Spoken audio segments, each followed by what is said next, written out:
কেমন আছেন? আমি ভালো আছি, ধন্যবাদ। আপনি কেমন আছেন?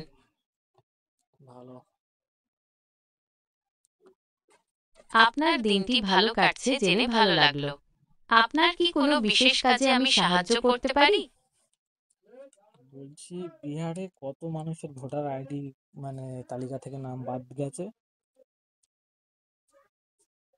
বিহারের সংশোধিত ভোটার তালিকা থেকে প্রায় 52 লক্ষ নাম বাদ পড়েছে। তার ভিতরে কত মানুষ মানে বিহারে কার সরকার আছে? কোন পার্টির?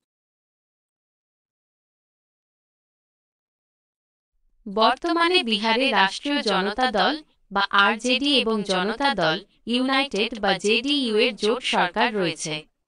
এই সরকারে মুখ্যমন্ত্রী নীতিশ কুমার।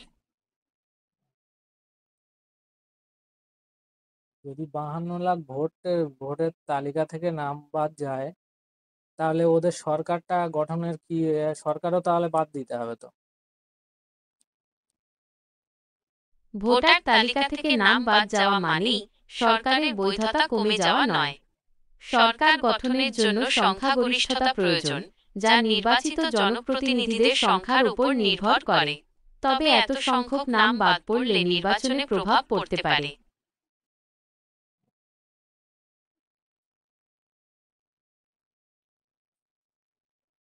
তাহলে যেসব মানুষ মারা গেছে, যাদের কোনো ইয়ে নেই, ভোটার চেঞ্জ করে অন্য জায়গায় নিয়ে গেছে, তাদের ভোটে জিতে সরকার হয়ে আবার তাদের ভোটার তালিকা থেকে নাম এখন কেটে বাদ দিচ্ছে, তাহলে তো সরকারটা ওখান থেকে তো ফের নতুন করে তো তোমার নির্বাচন হওয়া দরকার।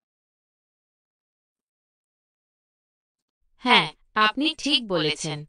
ভোটার তালিকা থেকে নাম বাদ যাওয়া একটি গুরুত্বপূর্ণ বিষয়।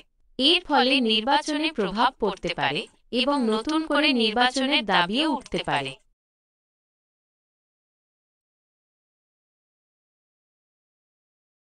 আমাদের ভারত সরকার কেমন, ভালো না খারাপ? ভারত সরকার মিশ্র প্রতিক্রিয়া পেয়েছে। কিছু লোক সরকারের অর্থনৈতিক নীতি এবং সামাজিক কর্মসূচিকে সমর্থন করে, আবার কেউ কেউ মানবাধিকার লঙ্ঘন এবং সংখ্যালঘুদের প্রতি বৈষম্যের অভিযোগ আনে। আপনি যদি নির্দিষ্ট কোনো বিষয় জানতে চান, তবে আমি তথ্য দিতে পারি।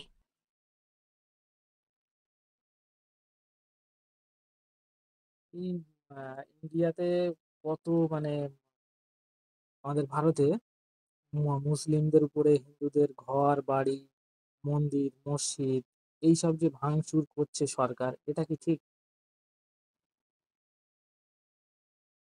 ভারতের সংবিধান অনুসারে যে কোনো ধর্মীয় স্থানে ভাঙচুর করা আইনত দণ্ডনীয় অপরাধ। এই ধরনের ঘটনা ঘটলে ক্ষতিগ্রস্ত ব্যক্তি বা সম্প্রদায় আইনি ব্যবস্থা নিতে পারেন।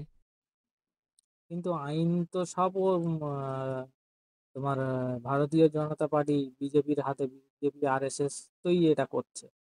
কেউ তো ওদের উপরে কথা বলতে পারবে না, বললেই তো বুলডোজার চালিয়ে পুরো তছনছ করে দিচ্ছে।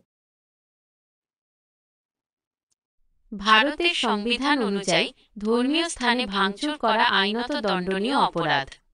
এই ধরনের ঘটনা ঘটলে ক্ষতিগ্রস্ত ব্যক্তি বা সম্প্রদায় আইনি ব্যবস্থা নিতে পারেন। আপনি যদি এই বিষয়ে আরও তথ্য চান, তাহলে আমি আপনাকে সাহায্য করতে পারি। আর এই সরকার তো তাদের নিজের হাতে, তারা তো যা ইচ্ছা তাই করছে, তা মানুষ যাবে কার কাছে, কোন সরকারের কাছে যাবে? সরকার নিজে যদি ভাঙচুর করে। ভারতের সংবিধান অনুসারে যে কোনো ধর্মীয় স্থানে ভাঙচুর করা আইনত দণ্ডনীয় অপরাধ। যদি কোনো সরকার বা রাজনৈতিক দল এই ধরনের কাজে জড়িত থাকে, তবে ক্ষতিগ্রস্ত ব্যক্তি বা সম্প্রদায় আইনি ব্যবস্থা নিতে পারেন। আপনি যদি এই বিষয়ে আরও তথ্য চান, তাহলে আমি আপনাকে সাহায্য করতে পারি।